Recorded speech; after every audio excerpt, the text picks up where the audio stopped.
C'est un texte qui vient de Sciences et Vie Junior. C'est dans un dossier sur les espèces en danger. Ça s'appelle les espèces clés de voûte.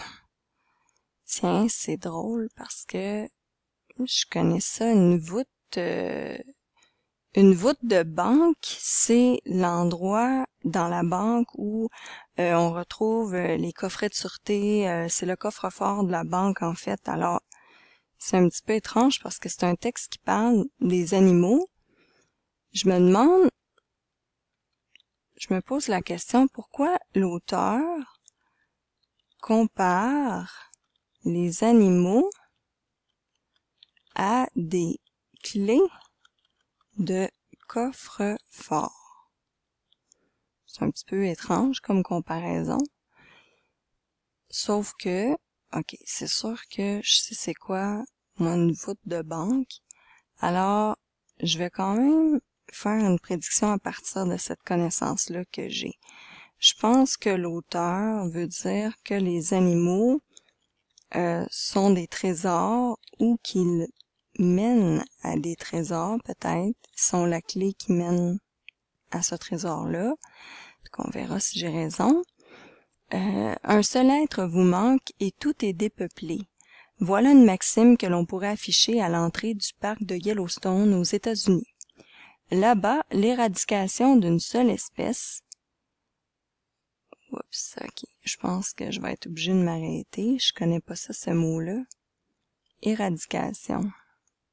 Okay. Je vais mettre mon point d'interrogation. Alors, qu'est-ce que je pourrais faire?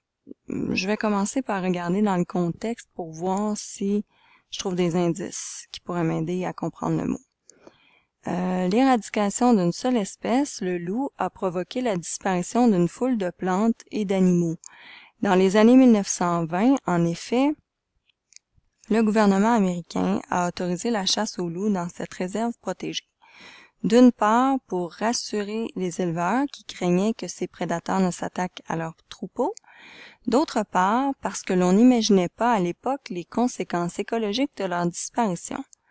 Après tout, aucune autre espèce ne mangeait du loup et on pensait même que son absence profiterait aux autres animaux du parc.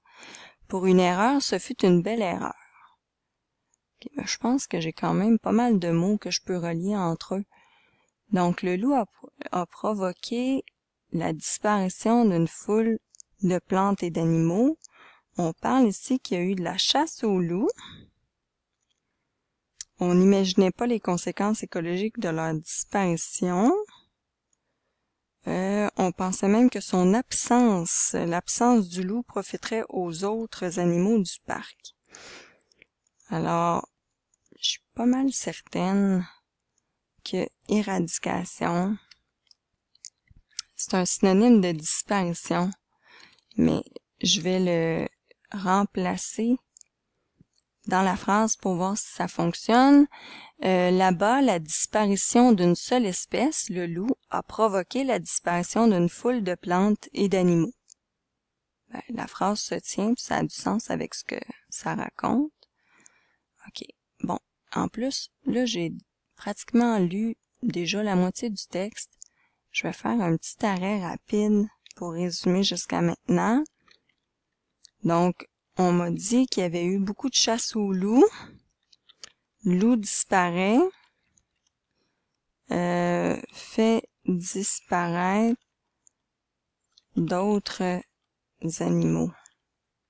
Et plantes, même, qu'on disait. Okay, donc, jusqu'à maintenant, c'est ce qu'on me dit.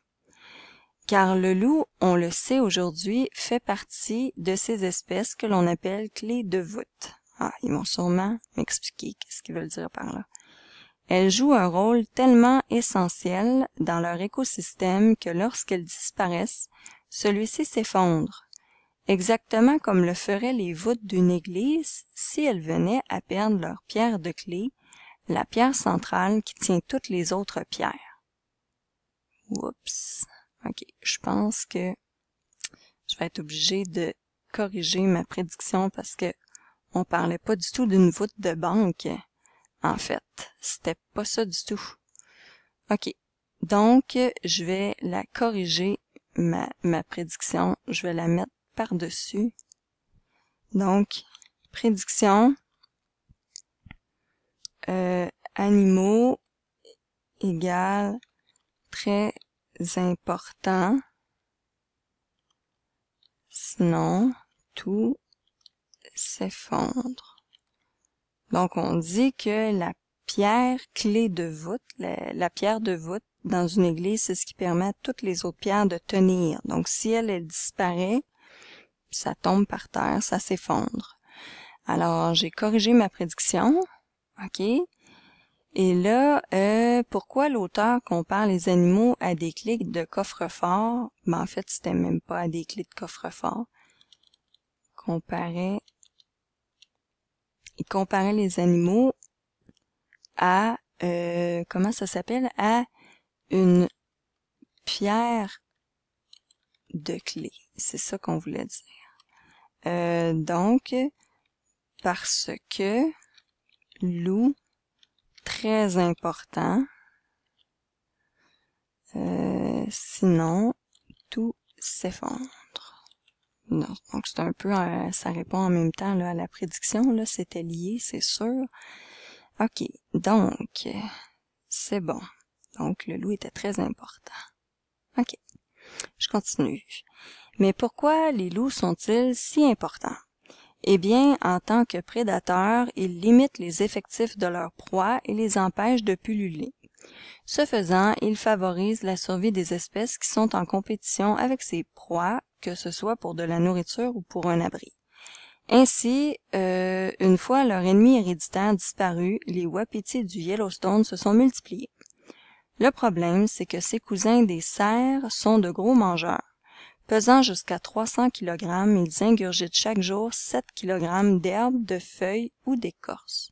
Trop nombreux, ils ont dévasté la végétation et empêché la forêt de se régénérer en dévorant même les jeunes pousses.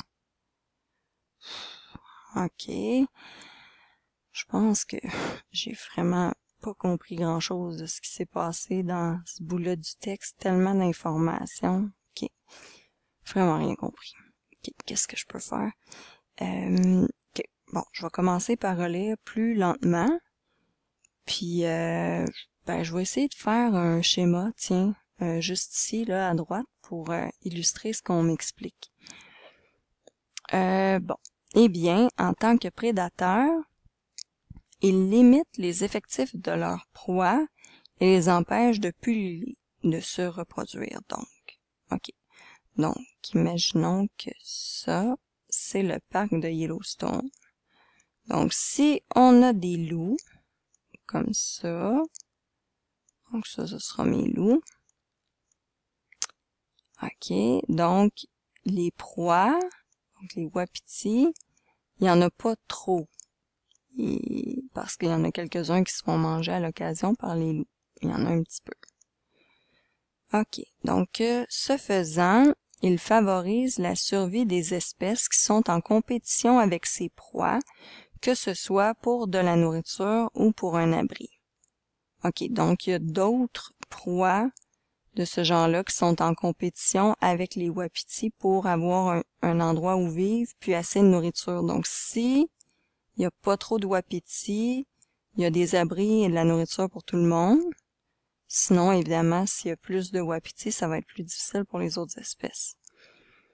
Bon, ainsi, une fois leur ennemi héréditaire disparu, donc là, on parle du loup, donc une fois que lui a disparu, OK, donc je les biffe, OK. Les wapitis du Yellowstone se sont multipliés. OK. Donc, ils ont commencé à se reproduire davantage, plus qu'avant. OK. Le problème, c'est que ces cousins des cerfs sont de gros mangeurs. Là, on me disait la quantité qu'ils mangent. Trop nombreux, ils ont dévasté la végétation et empêché la forêt de se régénérer, en dévorant même les jeunes pousses. Okay. Donc, les arbres, bon, je vais représenter ça par des traits, les arbres. Donc, les arbres comme ça, qu'il y avait dans le parc, ben, eux aussi, ils ont réduit beaucoup parce que les wapitis les mangeaient. Okay. Donc, moins de nourriture pour tout le monde. Donc, probablement même que le wapiti a été obligé d'agrandir son territoire parce que sur le territoire qu'il occupait avant, il n'y avait même plus assez de nourriture. OK. OK. Là, c'est pas mal plus clair avec mon dessin, là. OK. C'est réglé. Je vais barrer mon point d'interrogation. Donc, j'ai un petit résumé ici. J'ai clarifié mon passage ici avec mon dessin. Mon mot était clarifié, c'est beau. J'ai vérifié ma prédiction, puis j'ai répondu à ma question. C'est correct.